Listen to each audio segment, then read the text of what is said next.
வணக்கம் ஃப்ரெண்ட்ஸ், இது சூரியன் அப்போ நாங்கள் சூரியகுமார். இப்போ தான் முறை நம்ம சேனல் பார்க்கணும், மறக்காம சப்ஸ்கிரைப் பண்ணிக்கோங்க. தொடர்ந்து நம்ம சேனலை ஃபாலோ பண்ணுங்க, மறக்காம பெல் ஐக்கனை கிளிக் பண்ணிக்கோங்க. அப்போ தான் போட போகிற வீடியோஸ் உங்களுக்கு வந்துட்டே இருக்கும்.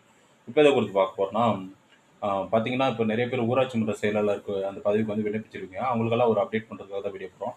பார்த்தீங்கன்னா ஊராட்சி மன்ற செயலாளர் பதவி வந்து பார்த்தீங்கன்னா அதில் செலக்ட் ஆகிட்டிங்கன்னா 2 வருஷம் வந்து ப்ரொபோஷனரி பீரியட் இருக்கும். ப்ரொபோஷனரி பீரியட்னு உங்களுக்கு தெரியும். அந்த பீரியடில் வந்து ட்ரைனிங் பீரியட் மாதிரி அந்த ட்ரைனிங் பீரியட் வந்து சக்ஸஸ்ஃபுல்லாக கம்ப்ளீட் பண்ணால் தான் வந்து பார்த்தீங்கன்னா அதுக்கு அடுத்தது வந்து பர்மனெண்ட் ஜாப்க்கு பர்மனெண்ட் ஜாப் ரோலுக்கு போக முடியும். இதை பற்றி தெரிஞ்சுக்கோங்க. ஏன்னா அதில் இருக்கிறதுக்கான வாய்ப்புகள் அதிகம். ப்ரொஃபஷனல் பீரியட் இருக்கிறதுக்கு வாய்ப்புகள் அதிகம். ஏன்னா டிஓவில் வந்து பார்த்தீங்கன்னா எல்ஐசி டிஓவில் வந்து பார்த்தீங்கன்னா டெவலப்மெண்ட் ஆஃபீஸரில் வந்து அந்த மாதிரி ரோல் கொடுக்குறாங்க. டெவலப்மெண்ட் ஆஃபீஸர் ஆகும்போது ஏஜென்ட் கேட்டகரியில் கூட நிறைய பேர் டெவலப்மெண்ட் ஆஃபீஸராக வராங்க. அவங்களுக்கு வந்து ப்ரொஃபஷனல் பீரியட்னு ஒன்று கொடுப்பாங்க. அதே போல் வந்து ஊராட்சி மன்ற செயலருக்கும் வந்து ப்ரொஃபஷனல் பீரியட் இருக்கும்.